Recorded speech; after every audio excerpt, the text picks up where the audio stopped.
So, Troy, thank you so much for having me Totally. here. Thank you for doing this. This is the Legit Business series, and what I'm doing is I'm just chatting with business owners, entrepreneurs, or even people that are in corporate jobs. Just I feel like anytime we're offering our services, it's a business. We're in business in general. So you have been telling stories from behind the camera since you were 9, and now you're in front of the camera. Yeah, I know. How do you feel? Yeah, no, I feel good. Like you said, this is the first time really in front of the camera. I think, yeah, since I was young, I've always been filming behind the camera, and my mom always says like, I want to see you in front of the camera more, like Oh, all that that's stuff. great. So Yeah. it's something that I really like telling other people's stories. I like capturing things. I like being artistic with video. So I'm excited to sit down with you and have an interview. It's my first time doing this. Yeah, So, this should be fun, and it's a pleasure to be your first interviewer, host to whatever it is. Yeah. But okay, so media production, that's what you're into, and you've been doing this since you were 9, all kinds, comedies, basketball, sports, and I know you started freelancing at 16, and you and I chatted about hobbies, right? How we love to see people in passion doing what they love. And so, what was it, or at what point did you feel like you wanted to convert, what you do into a business? Why didn't you just keep it as a hobby? Totally. Yeah. Yeah, that's an awesome question. So like you said, I started when I was 9. I just got a dinky little camcorder, and that was kind of when YouTube was starting off. So that was like I liked watching YouTube videos like tramp tricks and skateboarding videos and all that stuff. So I was like, oh, I want to start doing that because like I was a very like active kid. I always did a lot of sports, and whether it be on rollerblades or skateboards or trampoline stuff or just kind of messing around. I was always doing that stuff, and I always just was like, I want to film it. Like I want to film this new trick. I want to film me doing a backflip on the tramp and then make a little edit to music. So that was always like something that I started doing when I was 9, and all my friends were into it as well. Okay. So I started my YouTube channel, and I made a couple hundred videos from age 9 to 14, and then at that point I started working at a skate shop called Board Life, and it was like an all longboarding shop, like longboards, not skateboards. So they're like the longer you've seen them before. Yeah, you cruise on them like down hills and stuff. Yeah. So I started working there, and they're like, that was the first time they're like, hey, we see you make videos. Do you want to make a video for the shop? And I was like, and then my brain clicked. I was like, you can make money doing this? So that was the first time. Yeah. Ka-ching! Yeah, totally. I love that because honestly, nowadays I'm in conversations with people, and every time they're doing something like, you do this so effortlessly, you can make, money from this. So that's really great that you had somebody that kind of, drew you towards that. Yeah. Now, American statistics shows that about 40% of people are actually not using their degrees in the profession that they're in right now. Yeah. And you went to CU Boulder and you studied media production, Yeah, I did. which is great because I feel like that's like half of the people, right, that go to college are not using their degrees. So what have you transferred practically from the classroom into media production today? Yeah, totally. And that's kind of a big talk with, my friends and I, we all talk about, college education, is it really needed for this profession, filmmaking and videography? And a lot of people say like, you don't need it. And then people say, yeah, it's good to have because you do learn the really cool skill sets in the classroom. And for me, it was, at first I was like, we were watching all these older films and analyzing all these older films like in the early 1900s. And I was just like, I want to go out and film. Like, I don't want to just watch these old films and dissect them. Like, I want to go out and shoot. I'm a very hands-on person. So at first I was kind of like, I don't really know. Like, I was almost feeling like being in the classroom was taking away me being out and actually practicing. And like that happens getting a lot skill. to creative people in general. But so did you complete? I did. You did? So, 4 years at CU Boulder, graduated with media production major and a minor in TAM, which is technology, arts, and media. So it's kind of like a web development class and kind of other media arts. So, but yeah, I mean, I think the biggest thing out of college that I gained was meeting other classmates that do the other thing. And I still work with a handful of my classmates and work with them in doing the business I do now. And then also, I still stay in touch with 3 of my professors. So yeah, and I do work with them. I was actually hired on as a director of photography for a documentary in Greenland for 3 weeks with an old professor. So just like those things of like, I think the biggest thing was having the network there, connections, and just like also we had a big equipment rental place. So when I was in college, I didn't really have much equipment. I was kind of a broke college kid. I didn't really have the funds to buy all this camera equipment. So with having the equipment rental place at CU, had access to really awesome cameras and we could rent them out. So I would just rent them out, do my school projects, and then use the cameras for my own projects too. So yeah. Listen, you did what you had to do. It was great. So what kind of strategies did you use to market yourself, your business? You know, what kind of strategies did you use? Like right now or back or at what stage? How did you start and how has it evolved over time? Yeah. So in the beginning, it was a lot of friends and family, just word of mouth. Word of mouth. That was how I started. It was just like, because I didn't really, you know, I went into going to college thinking I was going to become an engineer. And I was like, because I was pretty good at math and science in high school. Okay. But I quickly realized that I just didn't enjoy it. I didn't enjoy going to those classes. It just was really stressful for me. And I was always making videos. And then once I realized you could make money from videos, I was like, just wanted to do it. So I just, and my mom was very supportive. So I went, you know, I was like, this is what I want to do. And I just like sophomore year of college, I just had the mindset of this will be my career. This is my passion. It was my number one passion at the time, that and skateboarding. But yeah, as far as the marketing, so yeah, it was word of mouth. And then it progressed into, and then it just kind of like this person tells that person, it just kind of spreads out. And then really in the last 3 years is when I started doing other marketing, kind of like using these online platforms like Production Hub and Thumbtack, these different, so just to be on the internet, and then it kind of gets your website out to people who search Denver videographer or you know, video production. Yeah, that's how you found me. Yeah, I found you on Thumbtack. I don't know what Thumbtack is. I've never been on Thumbtack. I don't use it much anymore, but yeah. So that is really interesting, and it's interesting to know that like you started a long time ago, but it's only been the last 3 years that you know you've decided to actually you know hone in on actually marketing, and I think it's a great thing to highlight because you know it just shows the growth of a business or the growth of your craft. And a lot of people I know, especially in this generation and era, want to start something and just be up in the air in 2 days or in 2 years. So it's great to know that it's been like what, 15, 16 years now? Yeah, I'm 25 now. Started 25, y'all. Yeah, 25. Yeah, 25. Yeah. 25, yeah. I think I started doing it as freelance when I was like 15, 16, so about 10 years of doing it as a business. 10 years, doing it as a business. So that's great to know that, you know, it's been a decade, you stuck with it, and this is where you are now, and we're gonna, you know, keep going with that. So I know you have a team, right? How do you pick people to be on your team? How many people do you have on your team?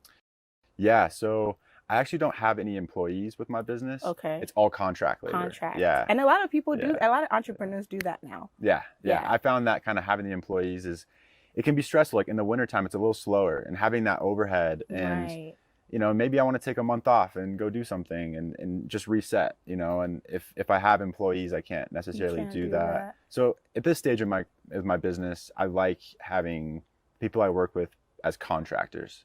So, you know, whether it be friends or other people I've met through the industry, I just have about 8 or 10 different people that I'll reach out to. Say, I need help on this shoot. I have editors. You know, with video production, there's all these different roles: lighting, audio, cameras, all that stuff. So depending on the shoot, I'll just call people and try to get it all booked up. So do you have people in, because I know you travel a lot, do you have people in different locations, or are they mostly home based and then you travel with them? Yeah. Mostly mostly in home-based? Denver. Yeah, and then we'll travel together to the other shoots. I find that way to be best, just because I'm familiar with these people. With video production, it's really good to have been working together for some time, because it's knowing the different way you operate and all that. It's important. So Okay. yeah. Yeah, that's really cool. So a while ago, you quoted $1,000 a day Hmm. for production. And I wanted to ask, obviously, there's a lot of experience in there. So apart from that, what other factors go into that $1,000, that rate? And also, is it up to $1,000, or was that just what you quoted me? Yeah, totally. Yeah. And it's like throughout my whole, when I first started doing it, I was happy to make $100. Like I was like, Yes, oh my gosh, this is amazing. absolutely. Have you ever embarked on a goal or a project but didn't see it through? I know I have. The principle of marginal gains. Getting better by 1% consistently can lead to tremendous success over time. I partnered with Skillshare to create a very short course that was actually featured on Skillshare's productivity page to help you have the tools that will let you become more productive and less busy while attaining your legit goal, a goal that is true to you and the season that you are in. Click the link in the description box to get 30-day free membership on me to at least help you get through the class. I hope this helps throughout the year and beyond.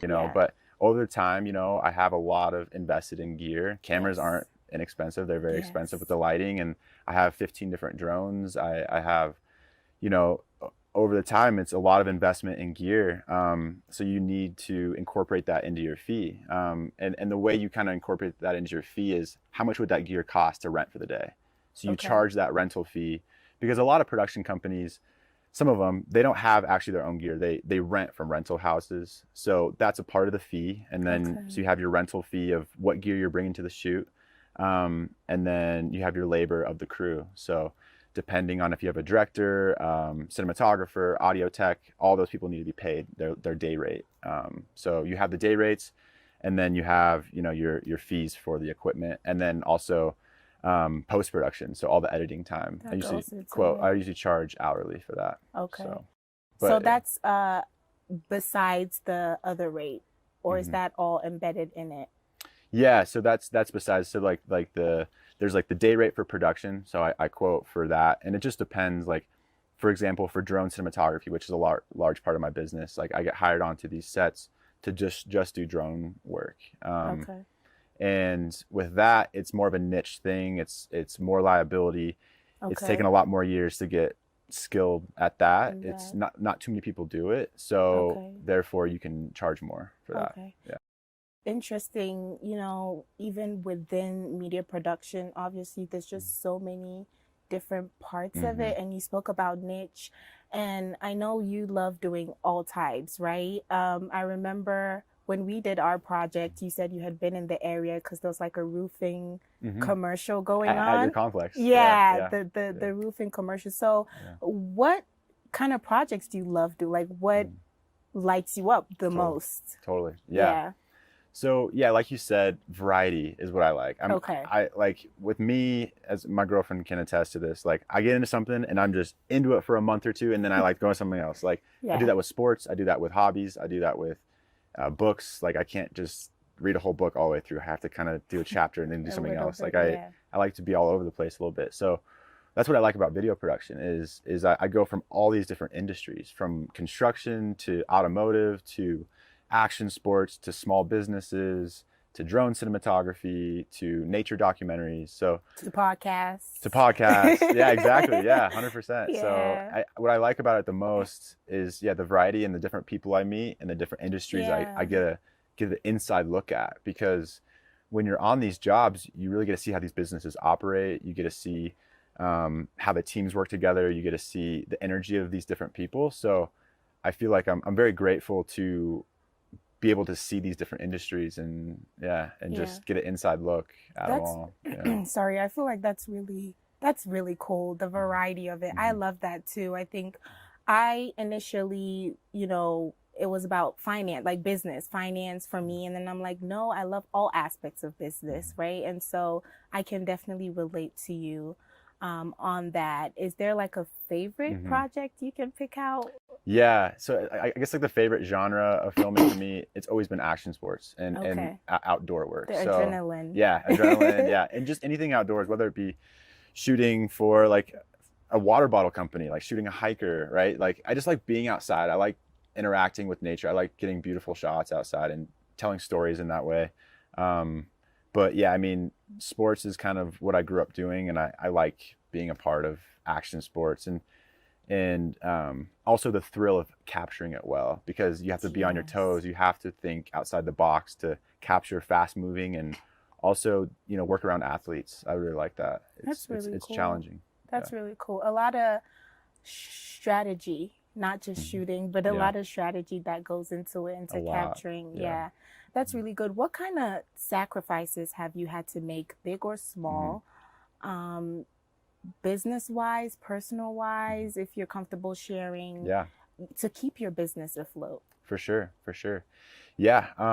As an entrepreneur, like you definitely sacrifice, you put a lot of time into it. Like there's some weeks I work 80, 90 hours a week. Like I just work constantly because you're just trying to build this. You're trying to, you know, you're editing long hours and you're trying to figure out, you know, how to make your business more efficient. And you're also researching. Like a lot of my time I research and is research and development of, you know, figuring out new techniques of how to film better and like learning off of YouTube videos and mentors and books. So I'm just, you know, it's a lot of different aspects to it, but I guess the sacrifice is, you know, sometimes my social life isn't as prosperous as I would like it to be. You know, like you know, it's been 3 or 4 weeks if I haven't hung out with a friend, just because, you know, maybe I'm working too hard or something like that.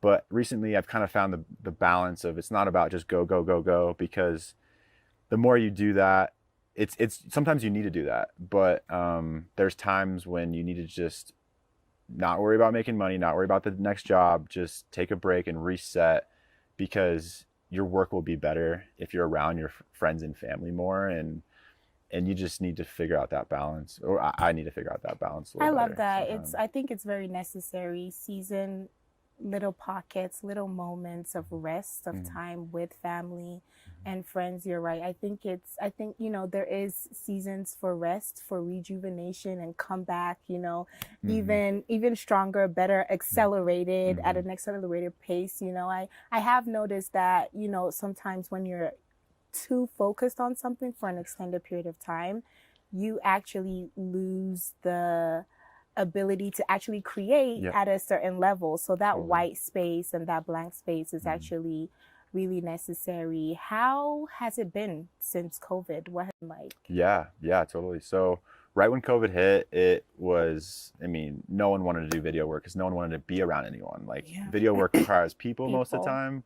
Yeah. So what I did is I transitioned into real estate a little bit more, because homes still needed to be sold. So I was doing these virtual tours, but that's not really what I want to be doing. So I was just pivoting because I needed to. You pivoted. I pivoted for the time being, you know, and it was like probably 4 or 5 months where it was just a little bit slower. I mean, as you know, as everyone knows, a lot of businesses were hit, and people were kind of holding onto their money. They didn't want to spend it for advertising, because a lot of the work I do is commercial based. Okay. So they were kind of like, oh, gotta hold my money. I don't want to spend it on marketing materials, you know. So they didn't want to have videos made.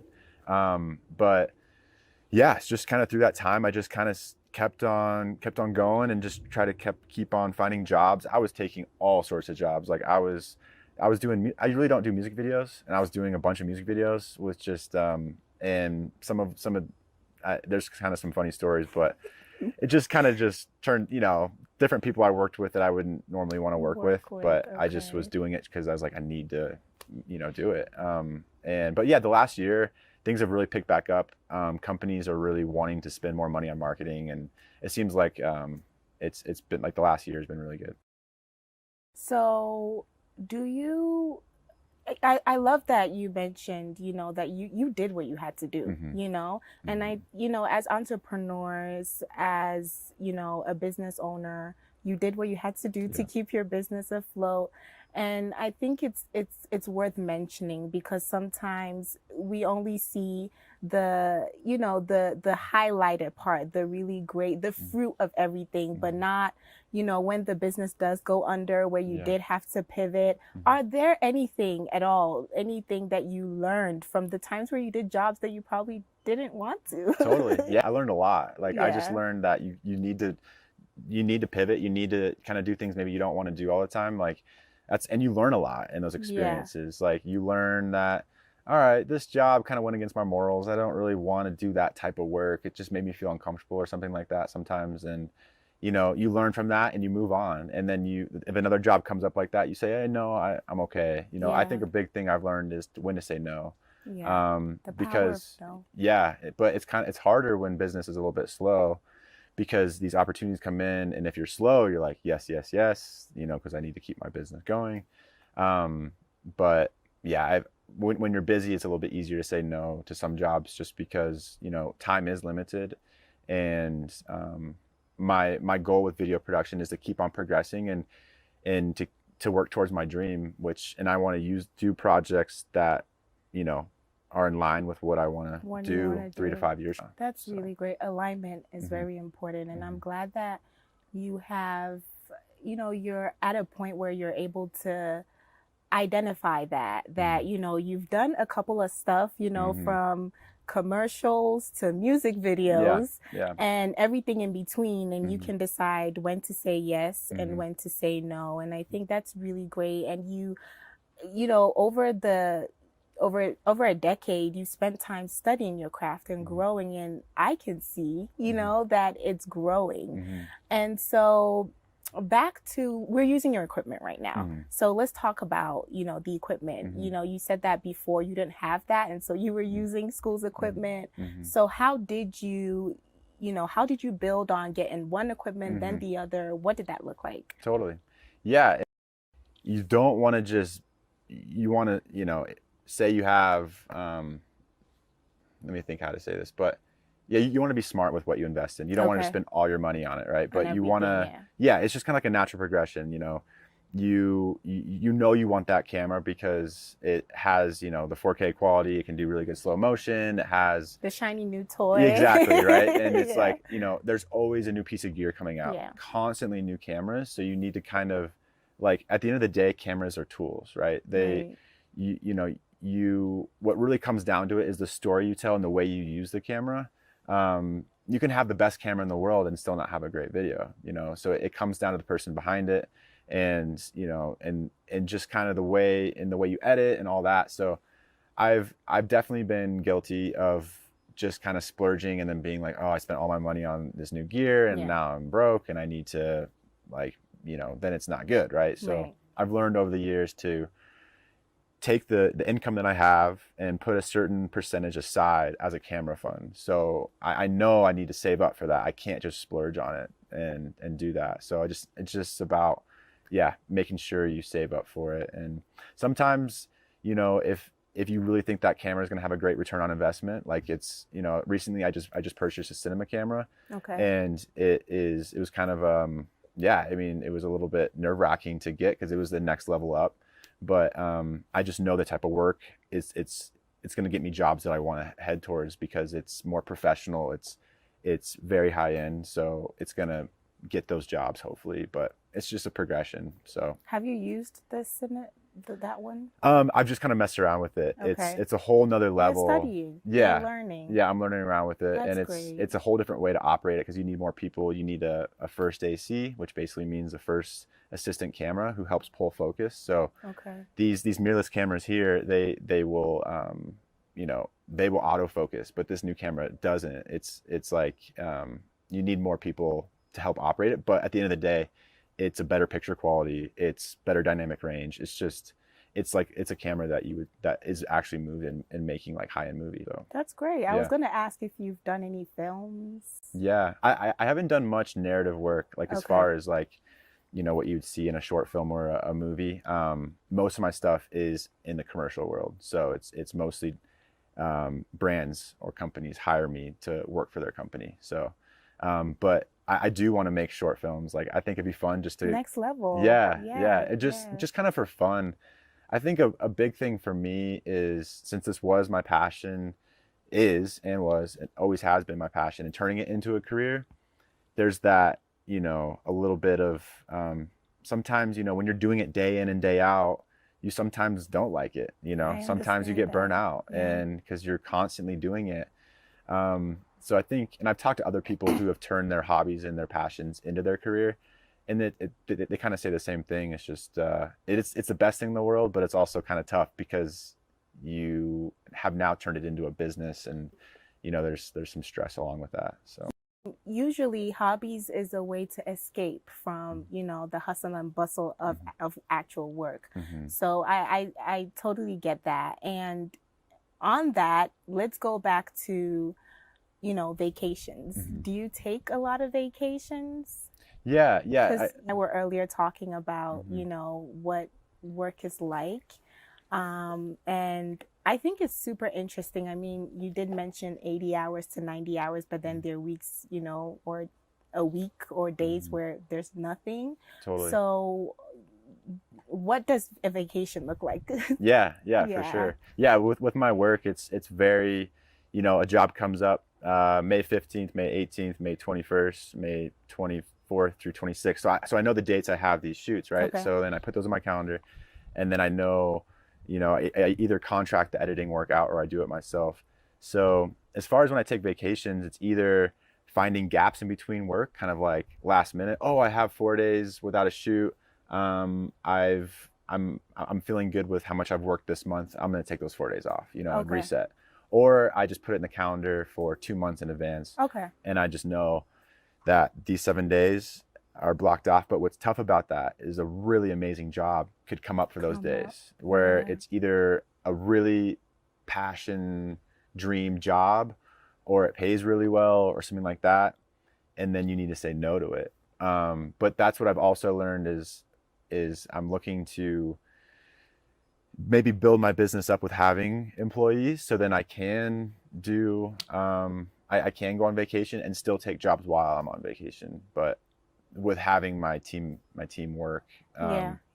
But that's just something that maybe in the next couple of years, I'm still kind of figuring out which direction I want to go. Always. Because with video production, you can either be like a video production business where you have team, and you have producers, you have camera operators, you have editors, everyone in house that, you don't need to take every job. You can send your team to go do these jobs. But there's more to manage, and with where I'm at with right now with freelance, where it's mainly just me. What's cool about that is, I get hired onto these other jobs. It's a little bit more freeing in that aspect, because you don't have other people to worry about and manage. Yeah, so that's one thing that I like about freelance. And both have their ups and downs, So I'm good where I'm at right now. I like it. Okay, cool. I like the flexibility. You mentioned that you sometimes contract out editing. Mm-hmm. So, and I do know that you love, the versatility. Mm-hmm. Do you prefer, shooting to editing? I do. You do? Yeah. Okay. That is what I've learned in the last year. Is my dream and my goal is to be a full-time cinematographer. So that's what I want to do. Yeah. So cinematography is basically, it's, for people who don't know what that is, it's like, the movement of the image, right? It's the person behind the camera. It's the person deciding what the composition is, what lenses to use, how to move the camera, whether it be putting it on a tripod or pushing it on a dolly. It's the person in charge of the camera work. I just love shooting. I love being out and about. I love meeting people. I love being hands-on with equipment, building up cameras, and just being hands-on with it. And I think I like editing when I'm really passionate about it, when it's a story that I am really, really wanting to tell, and I just can't wait to edit it and get it going, right? Like what? It just depends. Like I've felt that way recently with documentaries I've been really passionate about. Like I've done a couple of documentaries, and that just comes from a really deep inside fire of just wanting to tell this story, because it's something that I really want to share and create, from a like an artist standpoint. So that's when I enjoy editing, and I do like it in other situations too. But I just, it's kind of hard wearing a lot of different hats, because I like the variety with that, but I I think just focusing on cinematography and really progressing my career in that, I'll get a lot more skilled with just that niche. That and niche, getting, yeah, getting very at, specific. yeah. Yeah, Mhm. yeah. Well, what advice would you give to anybody who's trying or wants to or has the thought of converting their passion, hobby into a business? Yeah, like any like in the video space or just in general? Both. Okay, in both. Mm-hmm. So I'd say in general, if you wanted to make your passion your hobby, I think that's amazing. I think because you wake up excited because you like what you do, and I think that's the biggest thing. I think passion is everything in life. Um, it's something that if you really enjoy it and you really want to progress at it, you're going to naturally wake up early. You're going to naturally want to put in the time. I mean, even in my free time, I just want to research more. I want to do it. I want to learn stuff because it's something that I like the craft. I find a lot of enjoyment in it. So I would say, yeah, if you have a passion and you know it and there is a way to make money doing it, give it a shot. You know, see what it's like. You know, make it a side hustle. Do it after your work, you know, when you get home at 5 or 6, you know, spend 2 hours doing it and just kind of work it up. We work it up. And then once you get to a point where you see potential, you see money coming in, you know, then it's up to you when you make that transition to do it. But it's different for everything. And I think every person has a different comfortability with the risk they're willing to take. Right. But I just think, yeah, I think passion is one of the, it's a thing that I'm attracted to most in life, I think, is Agreed. passion. And we've spoken about that a lot. What's the worst that could happen? Yeah. Right? Yeah. The worst that could happen is that fails and that business fails, but you know, you learn something, you know. True. And you're not going to get anywhere unless you don't fail. So agreed. I love that. And for cinematography? Yeah, if you wanted to, like, it's like someone who likes the idea of video work and wants to do it, I would say just do it, right?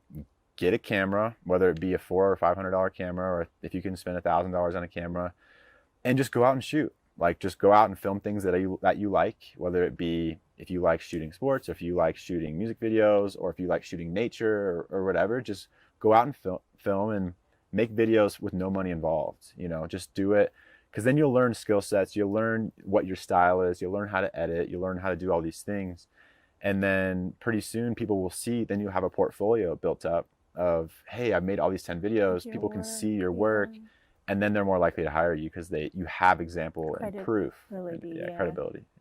No, I think that's really great, you know. So yeah, thank you so much, Troy, for having me here in your backyard. Yeah, that's great. Well, so how do you feel now? This is your first in front of the camera.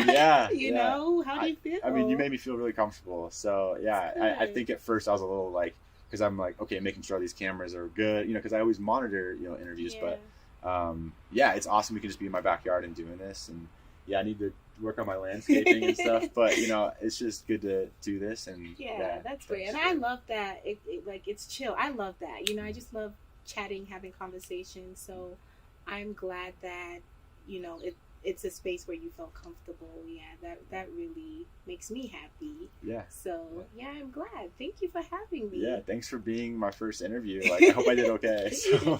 You did great. Hey, it was just a chat. It was just a chat. And no, I think as a young 25-year-old man, like, there's so much maturity, wisdom, wealth of knowledge that you have. And I'm, you know, I feel honored to be able to tell that, you know, and share that with whoever wants to listen. Young entrepreneurs out there, you know, solopreneurs, you know, parallelpreneurs, in between job, everything. So no, I think you did great. This was great, and I hope it will be of value, you know, to people out there. Yeah. I mean, I love podcasts. I love watching things on YouTube, just learning stuff. So this has been a dream of mine to, I mean, be interviewed at some point. Like, it's been fun, and something that I want to do as a side hustle down the line is to maybe start my own podcast and stuff. So I'm grateful for you. What would your podcast be about?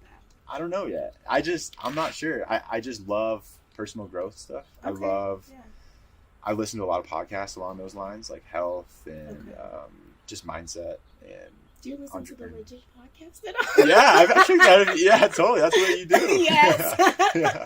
So that's what you do, you know. Yes, And yes. you know, I love, you know, listening to like podcasts like yours. Yeah. And I just like one day want to create. You know, I want to do it, and I just need to start. So Yeah, it's inspirational what you're doing. Yeah, so. for sure, and what you're doing as well. So yeah, thank you. Yeah, of course.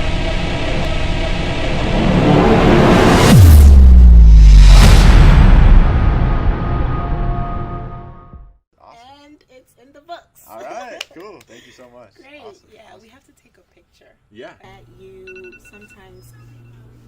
That's actually good. We'll start this camera again. 30 minutes. That's Yeah, that was cool. 30 minutes. Yeah. I know it's so new for me. Yeah, this is a great angle. You're gonna like this. Okay, cool. Is everything recording? Yeah. Okay,